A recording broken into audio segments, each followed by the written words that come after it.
नमस्कार, news beats पर इस नए वीडियो में आपका स्वागत है।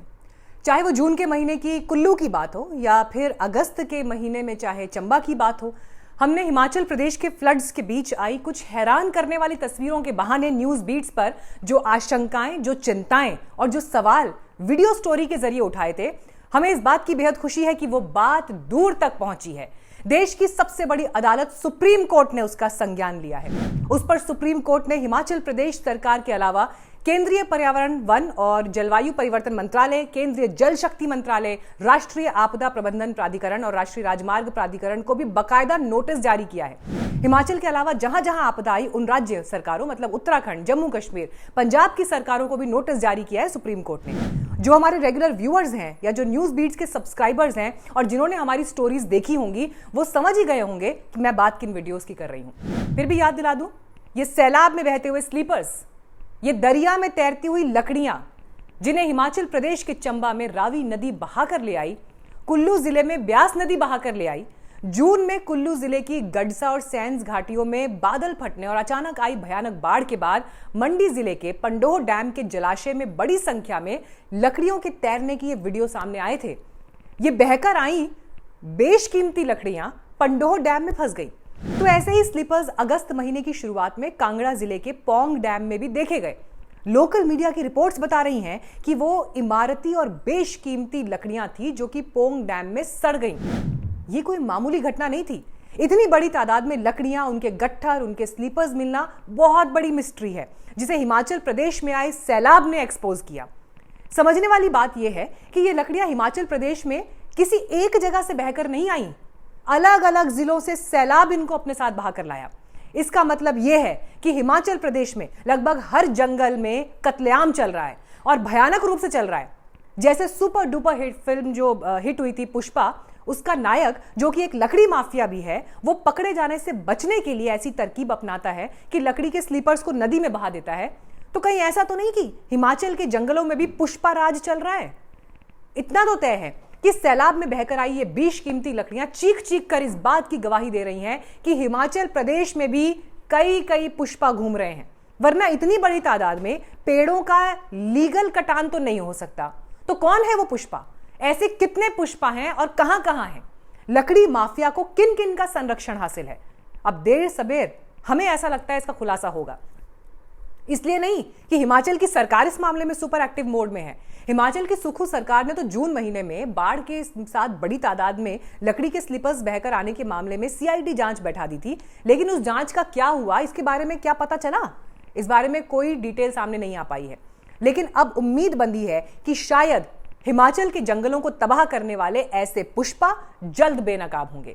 और इसकी वजह है खुद सुप्रीम कोर्ट ने इन वीडियोस का और इन्हें लेकर की गई स्टोरीज का संज्ञान लिया है। हमें उम्मीद है कि शायद हमारी स्टोरी भी सुप्रीम कोर्ट तक पहुंची है। महत्वपूर्ण बात देखिए यह है कि इस मामले में जो जनहित याचिका यानी पीआईएल दायर की गई है, उसकी सुनवाई देश के चीफ जस्टिस बीआर गवई की अध्यक्षता वाले 2 जजों की बेंच कर रही है।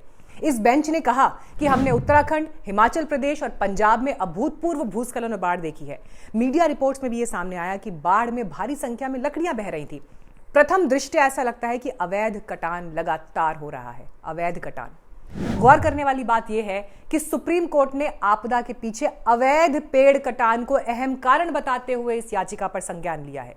मीडिया रिपोर्ट्स बता रही हैं कि सुप्रीम कोर्ट में इस मामले की सुनवाई के दौरान केंद्र सरकार के वकील यानी सॉलिसिटर जनरल तुषार मेहता भी मौजूद थे और उनसे सुप्रीम कोर्ट ने कहा कि वो केंद्र सरकार के पर्यावरण सचिव से बात करें और संबंधित राज्यों के मुख्य सचिवों से सच्चाई जानें।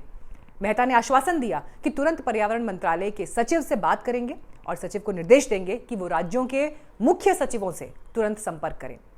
मीडिया रिपोर्ट्स के मुताबिक केंद्र सरकार के वकील तुषार मेहता ने कोर्ट में कहा है कि हमने प्रकृति के साथ इतनी दखल अंदाजी कर दी है कि अब प्रकृति पलटवार कर रही है।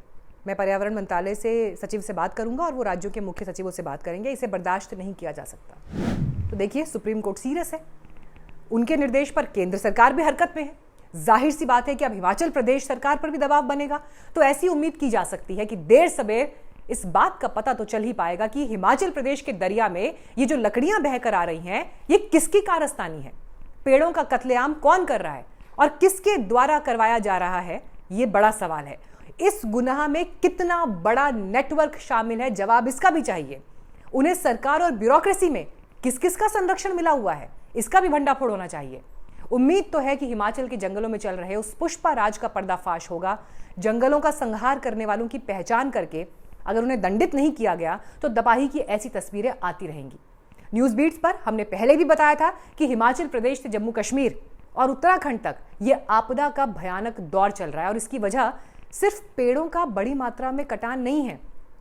इसकी कई वजह हैं, लेकिन जंगलों का सफाया होना उसका एक बड़ा फैक्टर है, डिफॉरेस्टेशन। हम पहले भी कह चुके हैं कि जंगलों के कटान के नुकसान से क्या होता है ये तो आम आदमी भी मोटे तौर पर समझता ही है ना, स्कूल बुक्स में पढ़ाया जाता है। लेकिन जब आप इसे एक रिसर्चर के नजरिए से देखेंगे, शोध के रास्ते से समझेंगे तो तस्वीर डरावनी दिखेगी। आपको याद दिलाना जरूरी है, देहरादून में गोविंद बल्लभ पंत हिमालयी पर्यावरण और विकास संस्थान नाम का एक इंस्टीट्यूट है जो कि भारत सरकार की ministry of environment, forest and climate change के तहत एक ऑटोनॉमस इंस्टीट्यूट है। यहाँ कुछ साल पहले एक रिसर्च पेपर पब्लिश हुआ जिसमें बताया गया कि जंगलों के कटान से क्या क्या नुकसान है। मोटे तौर पर 3-4 बातें कही गई थी। पॉइंट 1, पहाड़ों में जब पेड़ कटते हैं तो वो पेड़ जिस मिट्टी को थामे रहते हैं उसमें इरोजन होने लगता है, यानी मिट्टी बहने लगती है। पॉइंट नंबर 2, पहाड़ी ढलान जो है वो खिसकने लगती है। तीसरी बात ये कि जो सॉइल फर्टिलिटी है, जो मिट्टी की उर्वरक क्षमता है, वो खत्म हो जाती है। चौथी बात, इसके साइड इफेक्ट्स ये होते हैं कि पहाड़ों में ईंधन, लकड़ी और चारे की कमी हो जाती है। पांचवी बात ये कि पेड़ नहीं होने से बारिश के पानी की स्पीड बहुत तेज हो जाती है। जो नेचुरल वाटर रिसोर्सेज होते हैं वो रिचार्ज नहीं हो पाते और बायोडाइवर्सिटी को बहुत नुकसान होता है। तो ये वो खतरे हैं जो कि रिसर्च में भी सामने आए और जिन्हें हम अपनी आंखों के सामने उदाहरण के रूप में, संकेतों के रूप में इन तस्वीरों में देख रहे हैं। इस आपदा के दौरान आई ये जो 3 तस्वीरें आप स्क्रीन पर देख रहे हैं, इन तस्वीरों से सुप्रीम कोर्ट तक चौंक गया है। देश के चीफ जस्टिस भी चिंता में पड़ गए हैं कि चंबा में रावी नदी न जाने किसके गुनाहों के सबूत अपने साथ लाई है।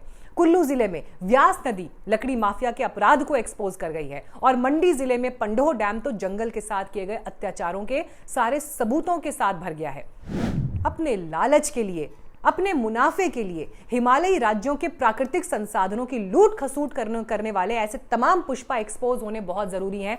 उन्हें सजा देना जरूरी है। उनको पालने पोसने वालों का भंडाफोड़ होना जरूरी है, वरना कुदरत तो क्लियर मैसेज दे चुकी है कि अगर अभी भी नहीं संभले तो फिर सब कुछ मटियामेट कर देगी। आपको क्या लगता है, क्या पहाड़ों के जंगलों को तबाह करके वहां आपदा लाने वालों की पहचान हो पाएगी? क्या वो पकड़े जाएंगे? क्या राय आप नीचे, आपकी इस पर क्या राय है, मुझे ज़रूर कमेंट बॉक्स में बताइएगा। अगर आपको ये रिपोर्टिंग पसंद आई है तो वीडियो को लाइक करें और दूसरों तक ज़रूर शेयर करें, चैनल को सब्सक्राइब करें, बेल आइकन पर क्लिक करना ना भूलें। और सबसे ज़रूरी बात, आप तक जनहित का कंटेंट तैयार करने में न्यूज़ बीट्स की टीम लगी हुई है।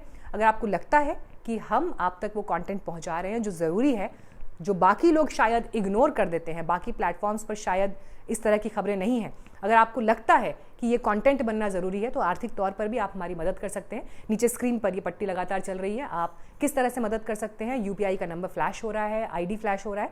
आपकी तरफ से आई मदद से हमारी टीम को और बेहतर कंटेंट बनाने में हेल्प मिलेगी। उम्मीद करते हैं कि आप हमारे हाथ मजबूत करेंगे। इस वीडियो को ज़रूर आगे शेयर करें। Thank you so much.